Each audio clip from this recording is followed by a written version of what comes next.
Imagine a society where everything you do, everything you say, and everything you buy is controlled and evaluated by the authorities. It's not science fiction. In China, it's a reality. From now on, citizens' lives are rated and assessed. This is what the Chinese Communist Party calls social credit. The government here says it is trying to purify society by rewarding those who are trustworthy and punishing those who are not. So like the credit score that most Americans get for how they handle their finances, Chinese citizens are now getting social credit scores. The social credit rating system began testing 5 years ago in approximately 30 Chinese cities. It will be rolled out across the entire country by 2020. So now, the government is tracking citizens' behavior from smoking on a train to jaywalking. If one score drops low enough, they could be denied travel or buying an apartment. When Liu Hu recently tried to book a flight, he was told he was banned from flying because he's on the list of untrustworthy people. Liu is a journalist who was ordered by a court to apologize for a series of tweets he wrote and was then told his apology was insincere. I can't buy property. My child can't go to private school, he says. You feel you're being controlled by the list all the time. And the list is now getting longer, as every Chinese citizen is being assigned a social credit score. Nearly 15 million people have already been prevented from traveling. The process made possible thanks to the collection of masses of data in all areas of its citizens' private and public life, and it is set to be implemented nationally in 2020. China's growing network of surveillance cameras makes all of this possible. The country already has an estimated 176 million cameras. This knows every person, every bike, every car, every bus. You can tell whether it is an adult, a child, a male or female. It can recognize more than 4,000 vehicles. For China's population, already scrutinized by the country's 117 million surveillance cameras, the social credit system only signals a further decline in freedom.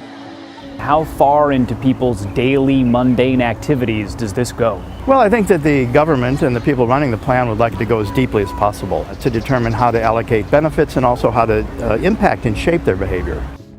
In this building, the officials of Rongcheng assign a rating to its inhabitants. We were able to sneak inside and film discreetly for a few minutes. Here, the agents collect data provided by the police, courts, and tax office. Each resident is then given a rating from the letter D for not-so-good citizens to AAA for the best. This also applies to companies. In several big cities in China, including here in Shanghai, the government is even tracking jaywalkers. Cameras record them going through intersections, zero in on their face, and then publicly shame them on nearby video screens. Police in Beijing have been wearing these glasses that can recognize faces linked to the government's national database to help boost arrests. How advanced is this technology? This is cutting edge.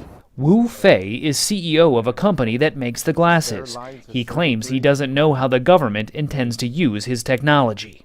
I have no idea. Really? Yes. Do you trust the government the way they're using your technology? Sorry, I can't answer this. You can't answer that. This is outside our scope of questions. China plans to launch a digital mass surveillance systems are stirring concerns of privacy and government accountability across the globe. He says how the new scoring system truly works is kept secret and could be easily abused by the government. Many countries across the globe are experiencing a massive expansion in government surveillance powers, and the threats of global instability, terror and war are leaving increasingly less space for privacy and individual freedom in the post-industrial society. Reward good citizens and punish bad people. Human rights activist Hu Jia is already blacklisted. Deprived of his passport for 10 years, his movements are limited. He says the social credit system will allow authorities to more easily punish those who do not pledge allegiance to the party. In China, the people who will lose the most credit are those who do not agree with the Communist Party. We can't criticize society or the current system, nor should we say bad things about the highest levels of power and the leader. In fact, this social harmony desired by the party is said to maintain the stability of society, but it only serves to guarantee the monopoly of its power. We're already moving very quickly, as you know, into a sort of surveillance society where lots of organizations of all types have lots of data about us. If we unify it all around one identity system, that hurdles us far faster and far further into a surveillance society. So let's switch gears a little bit. So you have something else that's really interesting in the newsletter about people in Sweden putting implants, microchips, right, Yes. into them. We've seen something like this here. There was a company that In Wisconsin, right, yeah. so they could get stuff out of the vending machine with Yeah. these microchips. So what's happening in Sweden? So basically in Sweden over the past couple of years, several thousand people have had these little rice grain sized microchips put into their hands, which contain information that they can use to, say, check into the gym or get into the office or pay for train tickets. Right?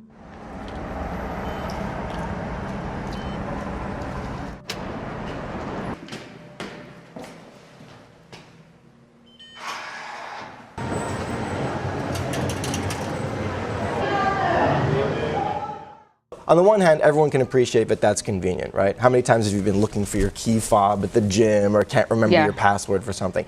But I think the bigger question here is, look, as the human body itself becomes a technological platform, right, there are big questions we need to consider about what kind of information is put out about us, from us, quite literally, and also further down the line, what kind of access do other people or platforms have to that information that is inside us, right? This is a biotech question, this kind of blurring of the lines between the human body and tech. I mean, it's one thing if you're holding your smartphone and it's sort of emitting data about you. It's another thing if your own hand is doing the same thing.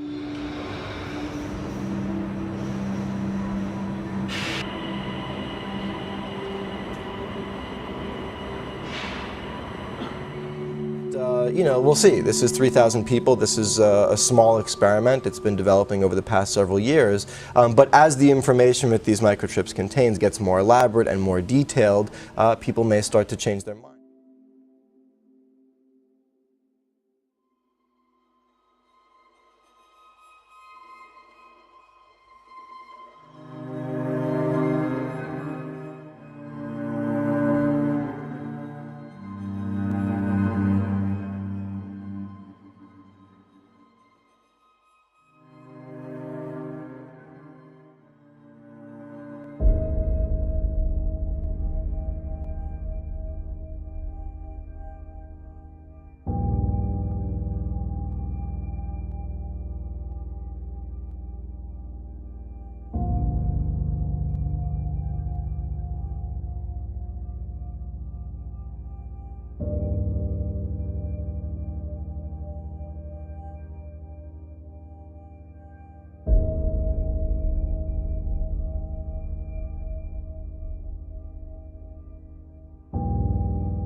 This is not an animation. This isn't like the Fox football robot. It looks like Star Wars to me, though. Yeah, it's a little Terminator-esque, right? But this is the Atlas robot, and this thing can now go out for a jog.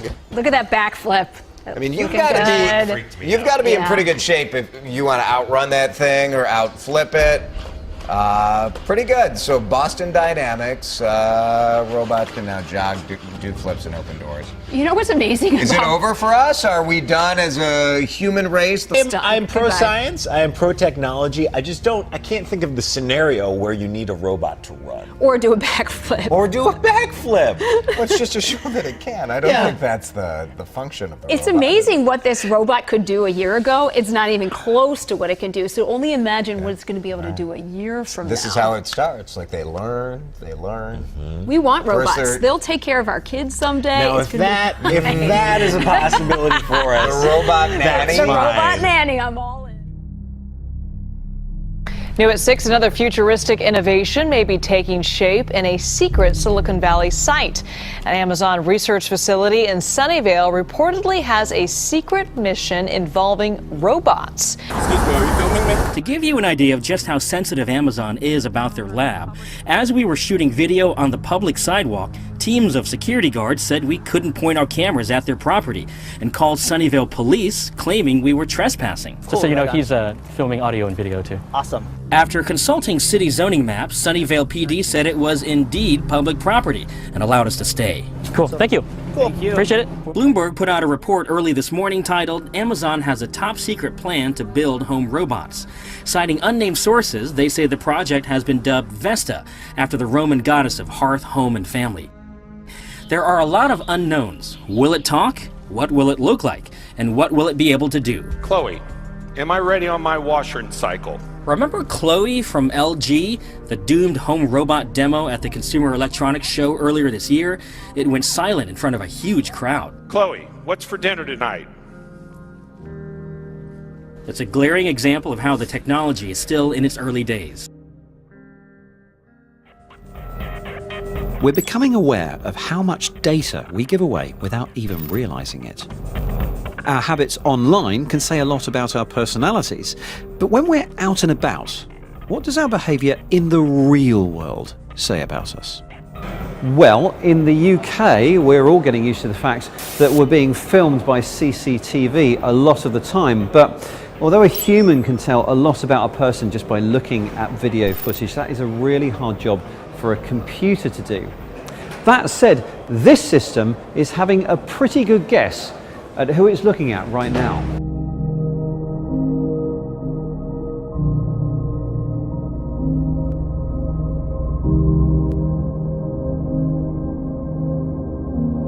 This kind of profiling of humans by computer systems has many uses, from this kind of anonymized retail analysis to other areas that might say more about us as people.